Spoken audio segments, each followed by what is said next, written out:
What's very clear from the news cycles over the last 24, 48 hours is that it is a very dynamic situation that continues to evolve in real time. Our advice to you, to our clients, to businesses, is that to continue to assess the situation based on what we're hearing, what we're seeing, and the work that we are doing with our clients and our insurance partners to assess in real time what impact that will have. I do think when we think about insurance premiums, they are only one element of the challenge.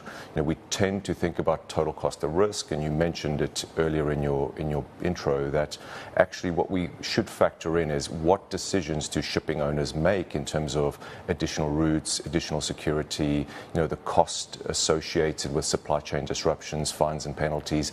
They all form part of the total cost of risk conversation, and we think about that as a basket of cost increases, especially when you think about the fact that you could be talking about critical supply infrastructure, you could be talking about the additional cost associated with these ships having to go a much longer way around to deliver some of the supply that they're carrying. So it is very much an overall cost that is being impacted, not necessarily specifically just the insurance premiums.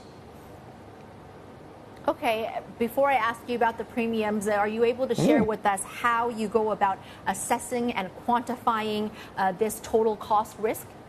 Of course, it's a really great question. I think through the specialist infrastructure that we built, if that's in supply chain reviews, if that's through the risk control post and pre and post loss risk control in our marine teams, if that's the specialist marine infrastructure that we build around risk engineering and risk control, we're able to help our clients rethink supplier routes. We're able to help them rethink how they look at risk tolerance or risk appetite to make those decisions based on the real-time information that we're getting out of these regions.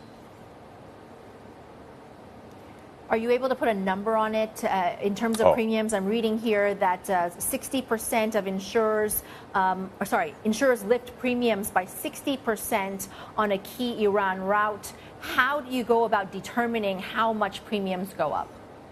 And I think, again, we've got to go back to, what do we want to ultimately try and achieve when we think about what decisions our clients are making around some of the challenges that you've articulated through the morning.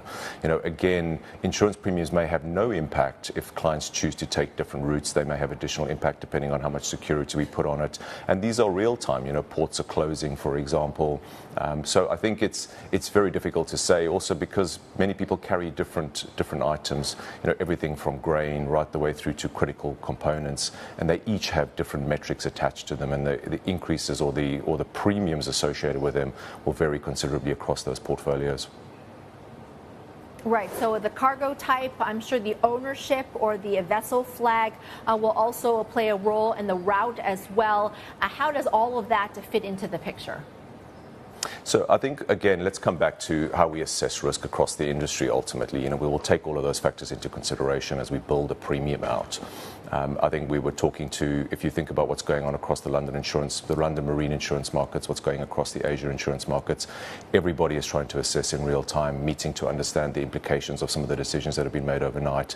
So those will factor into the decision making as they build them out.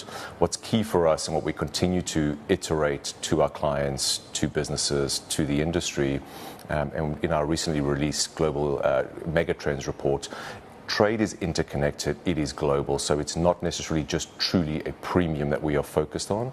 We are focusing on the impacts of supply chains across the world, how that impacts both economic, financial, and or reputational loss. So it's got to be taken into consideration around a total cost of risk or a basket of risk challenge. Are you seeing it at any point where the cost just becomes too much and it is just makes more sense for the shipping company or companies just to reroute? We will see, I think, but again, it's not necessarily just the cost associated with it. We make decisions based on security, impact on business is a big part of this. So they will take those factors into consideration, absolutely, both cost and security, and some of the other elements that they factor into around risk tolerance or risk mitigation.